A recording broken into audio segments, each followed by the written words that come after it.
débordement, il y a une portion suffisante qui descendra réellement sur vous. Le texte qu'on vient de lire, c'est Christ qui essaye de faire une promesse, la promesse liée au Saint-Esprit. Mais il s'est choisi un contexte assez particulier pour faire passer le message qui détient en son sein la promesse concernant l'Esprit de Dieu. Nous sommes ici durant le dernier jour de ce qu'on appelle la fête des tabernacles. Et c'est l'une de fêtes qui nécessitait un pèlerinage. Les habitants du royaume du Sud et du royaume du Nord devaient normalement faire un pèlerinage vers Jérusalem pour célébrer la fête des tabernacles. Et le 8e jour, c'est la conclusion de cette fête. Et ce qui est particulier, c'est que durant cette fête, pendant les 7 premiers jours, les Juifs avaient l'habitude de prendre de l'eau, de puiser au réservoir des Siloé pour le ramener vers l'autel, parce qu'ils espéraient que leur besoin sera satisfait. Mais puisque le 8e jour, cette cérémonie n'avait pas lieu, le Christ a choisi donc cet contexte, ou bien cette opportunité pour enseigner, ou bien pour donner une promesse à ses disciples, mais aussi à la foule. Il leur dit, c'est lui qui a soif, qu'il vienne et qu'il boive.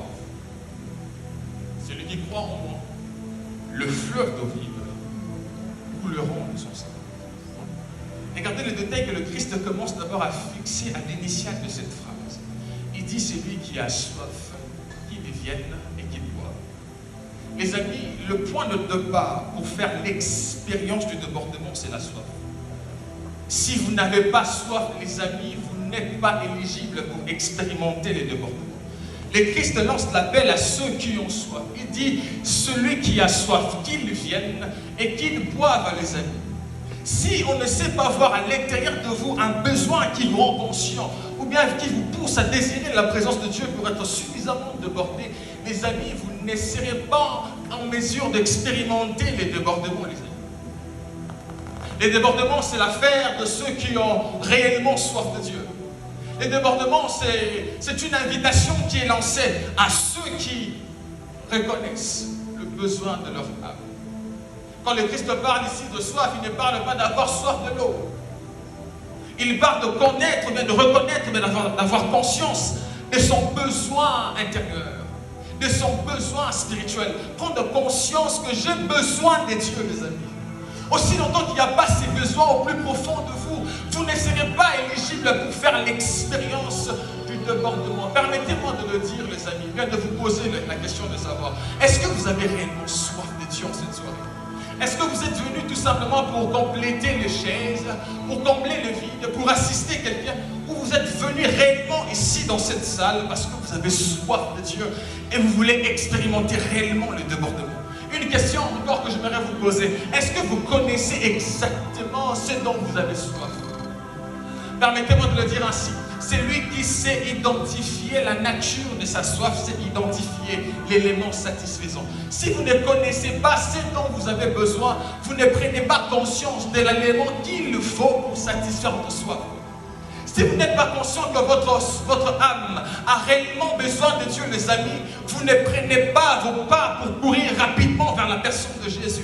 Il faut qu'il y ait une soif qui motive, les amis. La soif, quand elle est authentique, j'aimerais bien le dire, elle engendre l'action vers l'élément satisfaisant. Aussi longtemps qu'il n'y a pas de soif, il n'y aura pas d'action, les amis. J'aimerais bien m'adresser aux personnes assoiffées en cette soirée. J'aimerais bien m'adresser à vous. Il y a quelqu'un ici dans la salle qui pensait que Overflow c'est juste une affaire de chant. J'aimerais bien vous parler. C'est une affaire du débordement comme conséquence et non comme cause. J'aimerais bien le répéter. C'est une affaire du débordement comme conséquence et non comme cause. Et le premier pas qui nous conduit vers les débordements, les amis, c'est la reconnaissance de notre besoin intérieur.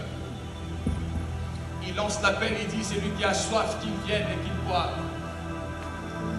C'est lui qui croit en moi, le Christ qui parle. Le fleuve d'eau vive couleront de son sein. J'ai une question particulière encore pour quelqu'un en cette soirée. Est-ce que tu as réellement soif de Dieu?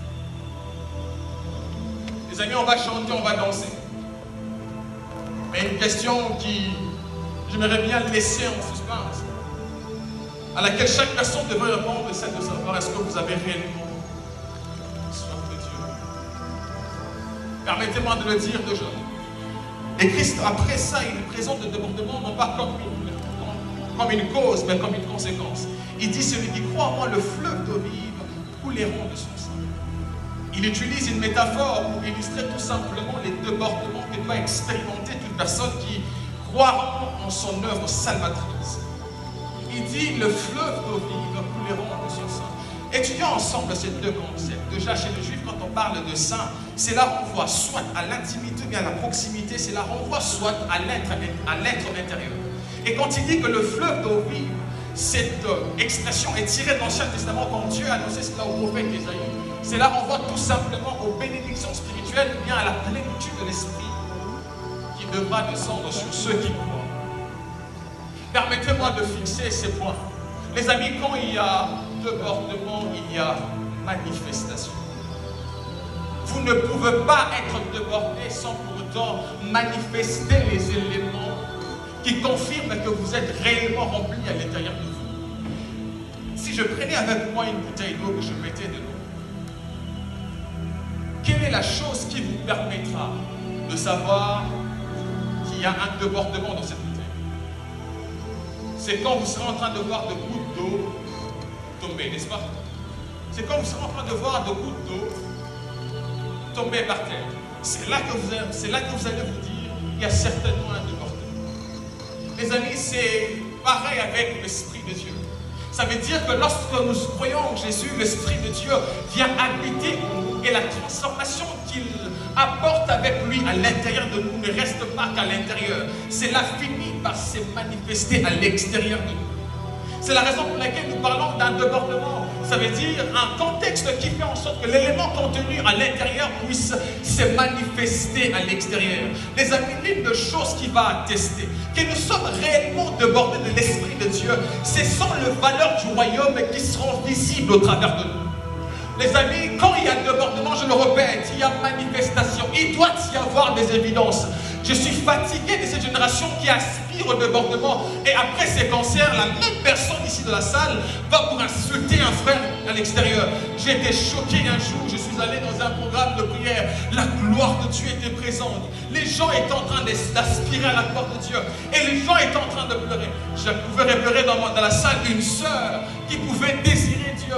Et en sortant de la salle, j'entends la même sœur insulter quelqu'un. Je me suis dit, mon Dieu, les amis, est-ce que vous savez que l'affaire de débordement n'est pas d'abord une affaire des dons, mais des caractères? Quand vous êtes débordé, l'Esprit de Dieu vient faire asseoir en chacun de vous les caractères qui identifient, qui confirment votre origine et votre appartenance. Si vous êtes réellement enfant de Dieu, débordé par l'Esprit de Dieu, taisez-vous, on les saura par votre caractère.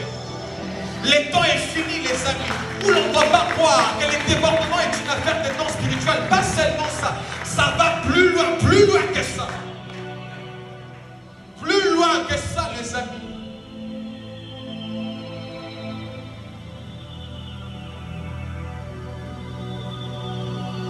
Je prie le Seigneur qu'après ces temps, que nous soyons débordés au point que son caractère devienne de plus en plus manifeste. Les amis, quand vous êtes débordés de l'Esprit de Dieu, il y a une dissolution de votre humanité dans la divinité de Dieu. Je m'explique.